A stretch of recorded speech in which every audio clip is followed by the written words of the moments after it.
Good morning students. बेटा आज हम लोग नया चैप्टर स्टार्ट करें, that is a ecosystem. Now what is a ecosystem? पहले जो हमारे थॉट आता है माइंड में कि इकोसिस्टम है क्या। Now I read a definition for you.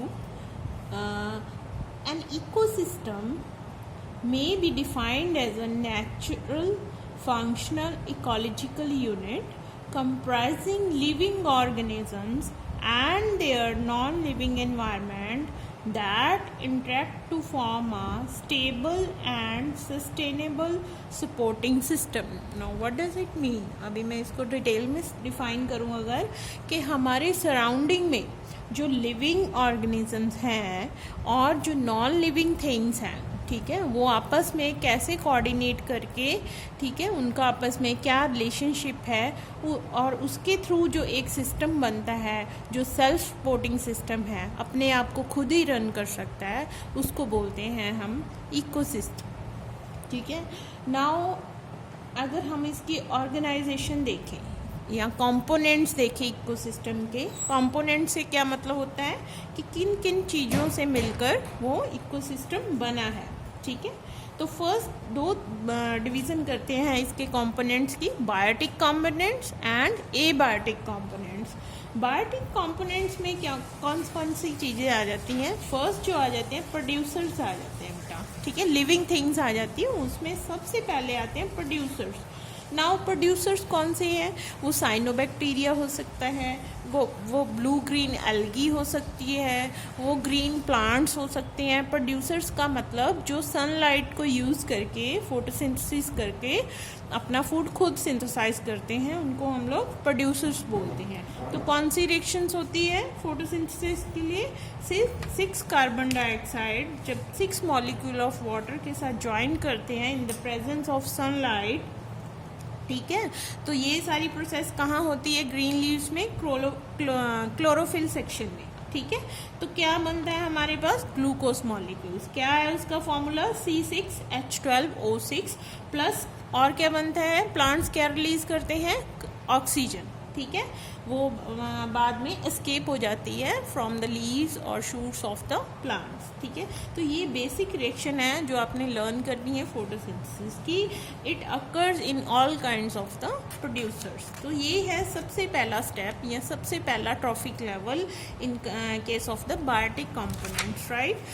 और नेक्स्ट आ जाता है उसके बाद हमारा सेकेंड कंपोनेंट आता है कंज्यूमर्स। ठीक है, अभी कंज्यूमर्स में there are various kinds of consumers are present. Now discuss one by one. First आ जाता है बेटा herbivores. हर्बीवोर्स आपने पहले भी सुना होता है, जो ग्रीन प्लांट्स के ऊपर ग्रेज करते हैं, जो उनको खाते हैं, उनको बोलते हैं हम लोग हर्बीवोर्स। जैसे गोट है, शीप है, रैबिट है, all these are herbivores. Herbivores को जो खाते हैं उनको बोलते हैं हम लोग प्राइमरी कंज्यूमर्स। ठीक है, जैसे हर्बीवोर्स को कौन खाता है? अभी जैसे आपने रैबिट लगाया, ठीक है, या ग्रास ओपर लगाया, ठीक है, ग्रास ओपर या रैबिट, ग्रास ओपर लगा लो। ग्रास ओपर को कौन खा रहा है? फ्रॉग खा रहा है। अभी फ्रॉग क्या है? हमारा प्राइमरी कंज्यूमर हो गया। ठीक है। Now come to the secondary consumer, जो सेकेंड लेवल पे आ जा रहा है। अभी फ्रॉग को कौन खाएगा? फ्रॉग को जैसे कोई हॉक खा सकता है, ठीक है, हॉक उसको अभी जैसे कैट्स हैं, ठीक है, या फिर फॉक्सेस हैं, they are also comes under the secondary consumers. Now comes to the tertiary consumers. अभी कैट्स या फॉक्सेस को कौन खा सकता है? कौन खा सकता है बोलो? वोल्व्स खा सकते हैं, टाइगर खा सकते हैं, ठीक है, तो वो tertiary third level of consumers आ गए। तो ऐसे विद द टाइम जैसे क्वार्टनरी कंज्यूमर्स आ जाएंगे, ठीक है। अभी वोल्व्स को कौन खाएगा? ठीक है, टाइगर या लॉयंस वगैरह उसके ऊपर फीड कर सकते हैं, वो टर्शरी लेवल आ गया, क्वार्टनरी लेवल आ गया। ठीक है, और लास्ट जो हम लोग थर्ड पार्ट करेंगे इसका, डीकम्पोजर्स। डीकम्पोजर्स कौन होते हैं? वो स्मॉल या माइक्रो ऑर्गेनिजम्स होते हैं, स्पेशली बैक्टीरिया होते हैं, फंजाई फंजाई भी होते हैं जो क्या है डेड एनिमल्स या डेड प्लांट्स को डिकेइंग मैटर को खाते हैं, ठीक है, उसको डिके करते हैं, पहले गला के गल सड़ जाता है तब उसके ऊपर फीड करते हैं, तो उनको बोलते हैं हम लोग डिकम्पोजर्स, ठीक है। तो ये थे हमारे बायोटिक कंपोनेंट्स, ठीक है। अभी now what is the significance या इम्पोर्टेंस ऑफ डिकम्पोजर्स, उनका एक तो ये है कि वो अगर पुराने जो चीज़ें मर जाती हैं वेदर दे आर प्लांट्स और एनिमल्स, वो उनको अगर ख़त्म नहीं किया जाएगा उनके बॉडीज़ को तो नई न्यू चीज़ें के लिए रूम नहीं बनेगा, स्पेस नहीं आएगी। तो एक तो ये फंक्शन है, वो काम कौन करता है उनको ख़त्म करने का, decompose, making room for the new producers. आगे है रिलीजिंग एटम्स, अभी जो गल सड़ जा रही हैं चीज़ें वो जो उन्होंने कंज्यूम करना है, बाकी का सॉइल में ऐड हो रहा है, ठीक है, दोबारा से सॉइल में ऐड हो रहे हैं मिनरल्स, वहाँ से फिर से जो नए प्रोड्यूसर्स प्लांट्स उगेंगे उन मिनरल्स को वो यूज़ करेंगे। तो ये दो मेन इनके इम्पॉर्टेंस है डिकम्पोजर्स की। Now comes to the second components, वो क्या है एबायोटिक कंपोनेंट्स। एबायोटिक कंपोनेंट्स में क्या एडहेफिक फैक्टर्स आ जाते हैं, क्लाइमेटिक फैक्टर्स आ जाते हैं।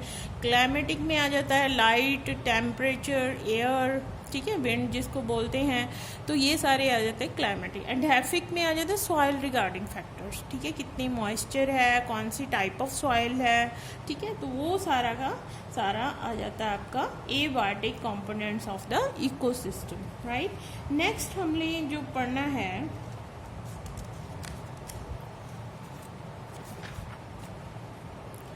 अभी यहाँ पे एक पॉन्ड, वाटर पॉन्ड के सिस्टम है, ठीक है, इकोसिस्टम की एग्जांपल दी हुई है। ये पॉन्ड की अगर आपको पिक्चर शो हो रही है, that is a figure number 5.3, ठीक है। अभी इसमें देखो ये सन बना हुआ ऊपर, उसकी लाइट्स पेनिट्रेट कर रही है वाटर में, ठीक है। जो पॉन्ड है, पॉन्ड के साइड्स में एक different type of flora and fauna है, ठीक है, उसके शैलो वाटर में डिफरेंट टाइप्स हैं, ठीक है, एनिमल्स की मिल रही हैं, डेप्थ पे डिफरेंट है।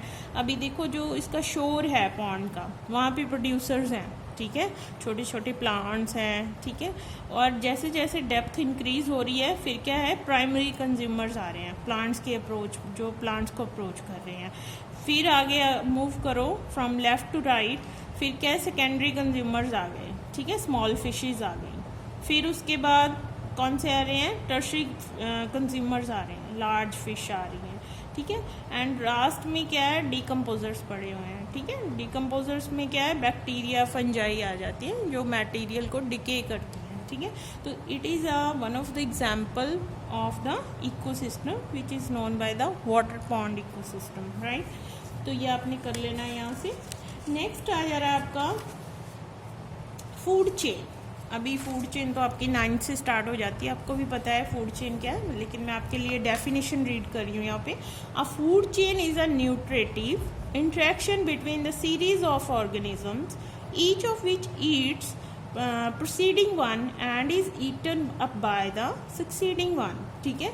तो food chain is transfer of material and energy through organisms in an ecosystem is known as the food chain, ठीक है।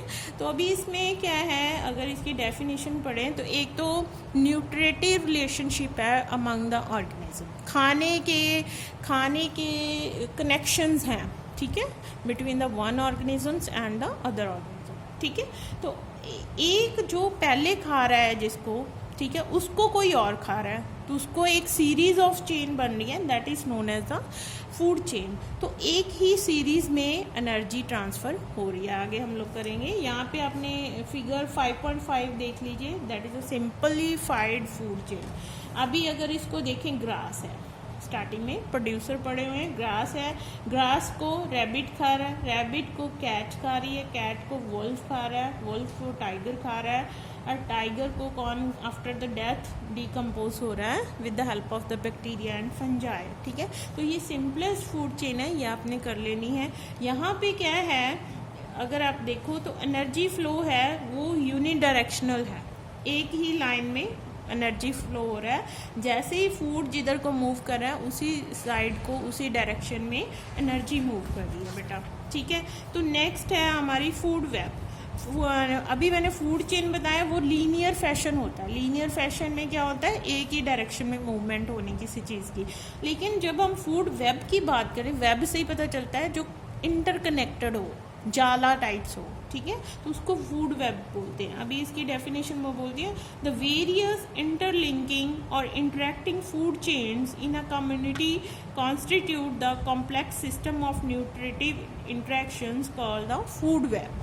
अभी इसका क्या मतलब है, ये भी खाने के रिगार्डिंग ही इंटरकनेक्शंस है between the one organism to the other and more than one, ठीक है, एक से ज़्यादा कोई ऑर्गेनिज्म दूसरे से इंटरकनेक्टेड है, उसको फूड वेब कहते हैं। इसके लिए आपने एग्जांपल करनी है, फिगर 5.6 में फूड वेब दी हुई है, पॉन्ड में दिखाया हुआ है ये फूड वेब, ठीक है। अभी हम लोग यहाँ से स्टार्ट करते हैं, ठीक है, डायटम से। डायटम है, एल्गी है, दीज आर द मेन या प्राइमरी प्रोड्यूसर्स, ठीक है। उसको अभी पैरामीशियम खा रहा है, पैरामीशियम को वाटर फ्लिया भी खा रही है, ठीक है। और कौन खा रहा है, बैक्टीरिया भी खा रहा है, ठीक है। तो यहाँ पे बैक्टीरिया को क्या है, डेड एनिमल्स और प्लांट्स में भी ये बैक्टीरिया जो डेड एनिमल्स और प्लांट्स को भी खा रहा है, तो कोई किधर से कोई किसी को खा रहा है, कोई किधर से, तो ऐसे ही क्या इंटरकनेक्टेड जो बन रहा है हमारे पास relationship is known as a food web, ठीक है। तो इसके लिए आपने एग्जाम्पल ये कर लेनी है, और 5.6 और 5.7 ये भी बड़ी अच्छी एग्जाम्पल दी हुई है। सबसे पहले हमारे पास प्लांट्स हैं, प्लांट्स को भी कौन खा रहे हैं, प्राइमरी कंज्यूमर। अभी प्राइमरी कंज्यूमर में सिर्फ एक कंज्यूमर नहीं है, there are number of consumers. कौन कौन से हैं, ग्रास ऊपर आ रहा है, रैबिट आ रहा है एंड माउस आ रहा है, ठीक है। अभी ग्रास ऊपर को कौन, लिजर्ड भी खा रही है, हॉक भी खा रहा है, रैबिट को हॉक खा रहा है। अभी माउस को कौन खा रहा है, माउस को हॉक भी खा रहा है, ठीक है, एंड स्नेक भी खा रहा है, स्नेक को हॉक भी खा रहा है। तो डीकम्पोजर सबके ऊपर फीड कर रहे हैं, तो they are interconnected with the each other regarding the food relationship, ठीक है। तो इसको हम लोग फूड वेब कहते हैं। Now comes to the next topic, that is a flow of energy. It is very important, आपको ये एग्जाम में भी आ जाता है, ये आपने अच्छे से करना है। यहाँ पे जो फ्लो ऑफ एनर्जी है, बेसिकली ये जो 2 लॉज हैं बेटा थर्मोडायनेमिक्स के, उसके ऊपर बेस्ड है। अभी वो लॉज आप समझ लो। एक तो ये लॉ है, फर्स्ट लॉ ऑफ थर्मोडायनेमिक्स, अगर आपने पढ़ा हो पहले, कि energy can neither be created nor be destroyed, ठीक है। एनर्जी कभी भी ख़त्म नहीं की जा सकती, ठीक है, ना क्रिएट की जा सकती है, सिर्फ वो वन फॉर्म से अनदर फॉर्म ट्रांसफ़र होती रहती है, ठीक है। तो सेकंड जो लॉ ऑफ थर्मोडायनेमिक्स है वो ये है कि जब भी एनर्जी बेटा एक लेवल से दूसरे लेवल में ट्रांसफ़र हो रही है, ठीक है, जैसे प्रोड्यूसर से हर्बीवोर्स की तरफ जा रही है energy in the form of the food, तो वो पूरी की पूरी 100% नहीं मूव करेगी, ठीक है। उसमें से कुछ पार्ट एनर्जी का लॉस हो जाएगा in the atmosphere in the form of the heat, that is a second law of thermodynamics, ठीक है। तो ये भी यहाँ पे सब यही समझाया हुआ है, आपने पढ़ लेना एक बार, ठीक है।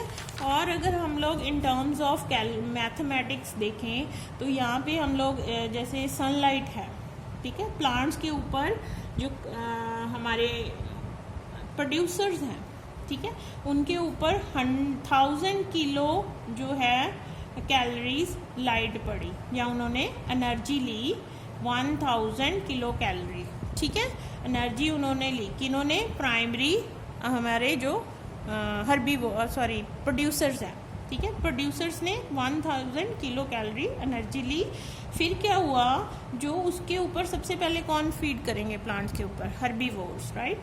हर्बीवोर्स के बाद कितना अमाउंट ऑफ एनर्जी गया, सिर्फ 10 किलो कैलोरीज। अब 1000 उनके पास थी प्रोड्यूसर्स के पास, लेकिन नेक्स्ट लेवल में कितना मूव हो रहा है एनर्जी का, 10 किलो कैलोरीज, मतलब rest of the energy loss हो गई during the transformation of from the one level to another level in the form of heat into the atmosphere, ठीक है। तो ये कौन सा लॉ यहाँ पे इम्प्लीमेंट हो रहा है, सेकेंड लॉ ऑफ थर्मोडायनेमिक्स, ठीक है। और फर्स्ट लॉ कैसे इम्प्लीमेंट हो रहा है कि एनर्जी ट्रांसफ़र हो रही है, लेकिन पूरी की पूरी नहीं हो रही, 1000 किलो कैलोरीज नहीं हो रही, ओनली 10 किलो कैलोरीज मूव हो रही है नेक्स्ट लेवल में। अभी उसके ऊपर हर्बीवोर्स के ऊपर प्राइमरी कंज्यूमर्स हैं बेटा, वो फीड करेंगे, उनके पास सिर्फ 1 कैलोरी किलो कैलोरीज रह गई है, ठीक है, 1 किलो कैलोरीज ही एनर्जी रह गई है। उसके बाद जो